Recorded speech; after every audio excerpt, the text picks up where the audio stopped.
Yo guys, kalian percaya nggak dengan keberadaan manusia purba di masa lalu? Kali ini kita bakalan bahas penemuan manusia-manusia purba Indonesia guys. Dengerin gue ya. Pembahasan ini berdasarkan penelitian yang real ya, yang bukti nyatanya bisa kalian temui di Museum Sangiran ataupun di situs purbakala lainnya. Berdasarkan beberapa penelitian yang dilakukan oleh para ahli, dapat direkonstruksikan beberapa jenis manusia purba Indonesia yang pernah hidup di zaman pra-aksara. Yang pertama ada manusia purba jenis Meganthropus. Jenis manusia purba ini ditemukan dan diteliti oleh peneliti berdarah Jerman Belanda Gustav Heinrich Ralph von Koenigswald antara tahun 1936 hingga 1941. Von Koenigswald menemukan rahang manusia berukuran besar ini di Sangiran, Jawa Tengah. Dari hasil rekonstruksi ini, kemudian para ahli menamakan jenis manusia ini dengan sebutan Meganthropus paleojavanicus, yang artinya manusia raksasa dari Jawa. Jenis manusia purba ini memiliki ciri tubuh besar yang tegap, memiliki rahang yang kuat, memiliki kening yang menonjol, dan tidak memiliki dagu. Dilihat dari ukuran kepalanya, volume otak Meganthropus paleojavanicus diperkirakan memiliki otak yang kecil, tapi memiliki geraham yang lebih besar daripada manusia purba jenis yang lain. Diperkirakan makanan jenis manusia ini adalah tumbuh-tumbuhan. Masa hidup Meganthropus diperkirakan hidup pada zaman Pleistosen awal atau 1,9 juta tahun yang lalu. Selanjutnya ada jenis manusia purba jenis Pithecanthropus. Pithecanthropus ini merupakan fosil manusia purba yang paling banyak ditemukan di Indonesia nih guys. Jenis manusia ini ditemukan dan diteliti oleh peneliti berkebangsaan Belanda Eugen Dubois pada tahun 1890 di dekat Trinil, sebuah desa di pinggiran Bengawan Solo, Kabupaten Ngawi, Jawa Timur. Fosil manusia jenis ini juga ditemukan di Cina yang diberi nama Pithecanthropus pekinensis, serta ditemukan juga di daratan Eropa yang dinamakan manusia Piltdown dan manusia Heidelbergensis. Setelah direkonstruksi oleh para peneliti, terbentuklah kerangka manusia, tetapi masih terlihat tanda-tanda kera.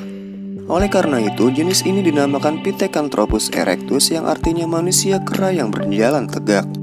Jenis ini juga ditemukan oleh von Koenigswald di Mojokerto pada tahun 1936, sehingga disebut juga dengan Pithecanthropus mojokertensis. Pithecanthropus juga digolongkan ke dalam rumpun Homo erectus. Adapun ciri-ciri umum Pithecanthropus yaitu memiliki tinggi badan sekitar 165 hingga 180 cm, memiliki geraham yang besar, rahang yang kuat, tonjolan kening tebal, dan memiliki tonjolan belakang kepala. Pithecanthropus juga belum memiliki dagu, sementara memiliki hidung yang lebar. Volume otaknya diperkirakan berkisar antara 750 hingga 1300 cc. Diperkirakan jenis manusia purba ini hidup dan berkembang sekitar zaman Pleistosen Tengah. Selanjutnya adalah manusia purba jenis Homo. Homo dalam konteks ini artinya manusia ya guys. Kamu kalau capek kamu istirahat aja. Iya. Fosil jenis Homo ini pertama diteliti pada tahun 1889 oleh Van Rieschoten di dekat campur darat Tulung Agung, Jawa Timur. Penelitian mengenai manusia purba jenis Homo dilanjutkan oleh Eugen Dubois bersama kawan-kawannya. Ciri-ciri jenis manusia ini memiliki alat pengunyah seperti gigi dan otot kunyah yang sudah menyusut, dahi masih menonjol sekalipun tidak semenonjol jenis Pithecanthropus. Isi tengkorak kepalanya diperkirakan 1000 sampai 2000 cc. Hal ini menunjukkan bahwa manusia purba jenis Homo sudah memiliki kecerdasan lebih daripada Pithecanthropus dan Meganthropus. Bentuk fisiknya tidak jauh berbeda dengan manusia sekarang guys. Tempat-tempat penyebarannya tidak hanya di Kepulauan Indonesia saja, tetapi juga di Filipina dan Cina Selatan. Manusia purba ini diperkirakan hidup di sekitar 40.000 hingga 25.000 tahun yang lalu. Adapun fosil manusia dari jenis Homo yang ditemukan di Indonesia antara lain. Yang pertama adalah manusia wajak. Pada tahun 1889, manusia wajak atau Homo wajakensis ditemukan oleh Van Rieschoten di lereng pegunungan Kars di barat laut campur darat dekat Tulung Agung, Jawa Timur. Temuan itu berupa tengkorak, termasuk fragmen rahang bawah dan beberapa buah ruas leher. Mukanya datar dan agak lebar, akar hidungnya lebar dan bagian mulutnya menonjol sedikit.